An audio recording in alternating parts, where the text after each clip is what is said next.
Salut și bine v-am găsit la un nou episod de vlog. Eu sunt Ana și ne aflăm acum în magazinul DMS Auto 4x4, unde vă vom arăta care sunt cele 10 articole de overlanding pe care trebuie să le ai în expedițiile tale. În primul rând, aș dori să lămurim termenul de expediție. Expediția poate fi realizată de una sau mai multe persoane cu scopul de a explora. În cazul expedițiilor noastre de overlanding, unde pornim la drum cel puțin 2 mașini echipate corespunzător, dorim să vizităm pe lângă anumite obiective turistice, locații bătute cât mai puțin de picior de om. Desigur, acolo unde este permis. Date fiind dorințele noastre, acestea nu ne permit să fim de cele mai multe ori aproape de o sursă de alimentare, fie că vorbim despre apă sau alimente. Am realizat astfel o listă ce enumeră și exemplifică top 10 accesorii de overlanding pe care le considerăm noi necesare și unele chiar vitale în urma experienței acumulate în tot acest timp. Voi începe în ordinea inversă al importanței acestor must-have-uri. Vom începe cu sursa de lumină.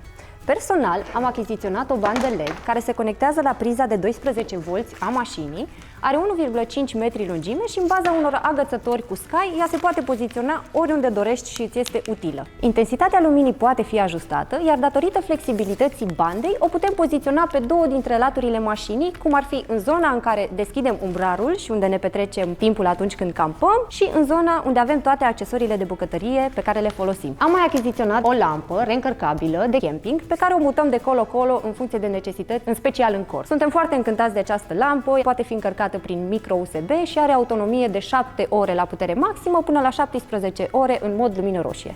Mesele de camping. Ușor de accesat și extrem de practică este măsuța pliabilă pentru ușa din spate. Poți pregăti pe ea alimentele sau poate fi folosită ca spațiu de lucru. Această masă pliantă, robustă, se fixează pe ușa din spate a portbagajului. Ea include un blat de masă din oțel și o tavă extensibilă din lemn, care îi dublează dimensiunea. Este foarte practică atunci când oprim pentru o scurtă pauză și dorim să mâncăm ceva din brișcă. Această măsuță este de foarte mare folos. Desigur, pe lângă această măsuță, mai avem și o masă obișnuită de camping pe care o folosim în momentul campării. Scaunele. Călătoria cu scaunele în mașină a fost întotdeauna dificilă din cauza dimensiunii lor. Foarte important atunci când pleci într-o expediție este modul în care organizezi și echipezi mașina de așa natură încât toate să ocupe un spațiu cât mai mic, deci să fie astfel cât mai compacte. Acesta a fost primul criteriu pentru care am ales scaunele Frontrunner. Scaunele vin cu o grămadă de plusuri. Sistemul lor telescopic le permite să se plieze în dimensiunea unui genți de laptop. Este prevăzut cu mâner, ceea ce îl face ușor de manevrat. Susține o greutate de 120 de kg, așadar, cu puțină grijă, mă pot așeza și eu în brațele lui Kiwi. Încă un aspect important ar fi faptul că designul tărpilor, picioarelor, nu îi permite acestuia să se scufunde în nisip. El este prevăzut cu suport de pahare și cu alte două buzunare foarte practice. Setul de tacâmuri. Pentru că am discutat despre masă, despre scaune, o să vă prezentăm ce deținem noi în materie de tacâmuri. Nu mi-a plăcut niciodată să mănânc cu tacâmuri de plastic. Sunt greu de spălat, rămân însuroase și nu sunt la fel de igienice precum cele de oțel. Plus că am încercat să avem parte de tot confortul posibil, după cum veți vedea și în continuarea acestui filmuleț. Noi am optat pentru setul de tacâmuri Clearview. Kitul conține 24 de piese și asigură necesarul de tacâmuri pentru 4 persoane și restul ustensilelor de care ai nevoie în bucătăria personală. Husa, respectiv suportul de tacâmuri, este prevăzut cu 2 agățători de tip carabinieră, ce îți permite agățarea lui într-un loc ce nu ocupă diferite suprafețe de care poți avea nevoie.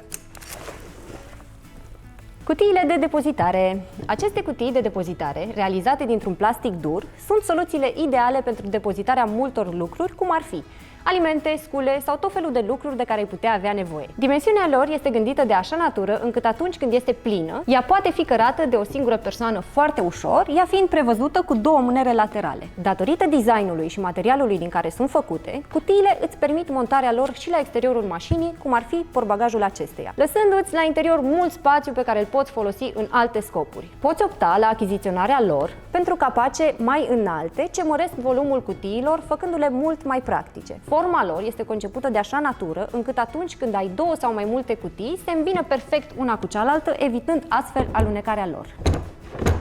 Rezervorul de apă, sau mai bine zis, sursa de apă. Atunci când călătorești foarte mult timp, exact cum vă spuneam mai devreme, cauți să ai parte de tot confortul posibil. Știm cu toții că igiena este foarte importantă și contribuie la buna ta dispoziție. Noi am optat pentru rezervorul de apă montat în aripa stângă, spate a mașinii. Rezervorul are o capacitate de 40 de litri, este suficient pentru a face duș 2 persoane și pentru spălatul vaselor, aproximativ 3 zile. La acest rezervor de apă am montat o pompă electrică ce facilitează utilizarea lui. Desigur, sunt tot felul de alternative pentru acest lucru. La început am achiziționat dușuri de camping cu pompă de picior, cu capacitate de 11 litri, însă nu s-a potrivit nevoilor noastre. Ba mai mult de atât, unul dintre ele a început să curgă. Sunt nenumărate site-uri de unde puteți căuta și cumpăra orice model de duș portabil care considerați că vi se potrivește nevoilor dumneavoastră. La modelele de față avem aici un rezervor de 45 de litri care poate fi montat pe portbagajul mașinii, iar aici avem o canistră, ambele prevăzute cu robinet. Puteți monta la ambele dușuri să vă faceți siesta. Focul.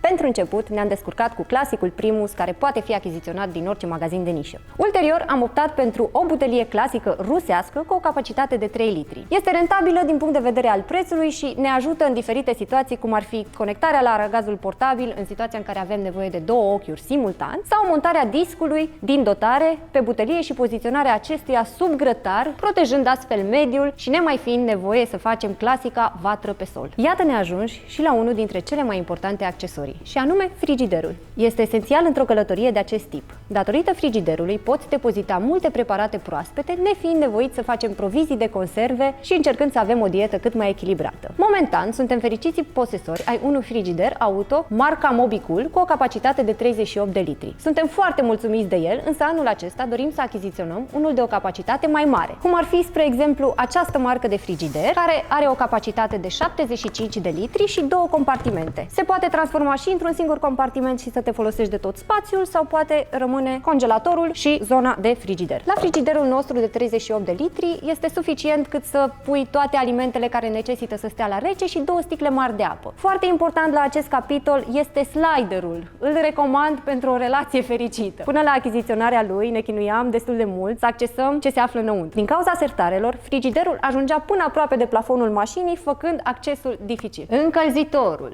Pentru că drumurile expedițiilor noastre de cele mai multe ori ne duc la altitudini mari, chiar și la peste 2000 de metri, temperaturile pe timpul verii pot fi foarte scăzute, uneori chiar și sub 0 grade pe timpul nopții. Este foarte bine să aveți saci de dormit de bună calitate care să vă ofere confortul necesar, însă unul dintre motivele pentru care am optat pentru un încălzitor, în afară de confort, este faptul că nu ne place să dormim înfofoliți. Încălzitorul pe care l-am încorporat noi în interiorul mașinii și pe care îl recomandăm cu drag este Webasto. Acest încălzitor are o putere de 2 kW și este conectat direct la rezervor, fiind permanent alimentat. Încălzitorul deține un termostat, căruia i-am lungit cablu să-l putem pune în cort și are 6 trepte de căldură. În baza unui tub flexibil de aluminiu pe care îl montăm în momentul campării, la acest Webasto ducem căldura sus în cort. Ne putem bucura pe toată durata nopții de o temperatură de cel puțin 22 de grade. Modelul pe care l-am avut cu un an înainte a fost acest gen de încălzitor, care este unul portabil, dar ne era greu întotdeauna să-l montăm, să-l demontăm în momentul campării. De aceea am optat pentru acest Webasto. În sfârșit, capitolul cel mai important, cortul. Deținem un cort de plafon tip hard case pe care l-am achiziționat anul trecut. Anterior acestui cort am avut unul soft case, eram foarte mulțumiți de acel cort, însă montarea lui dura mult timp, implicit și strânsul.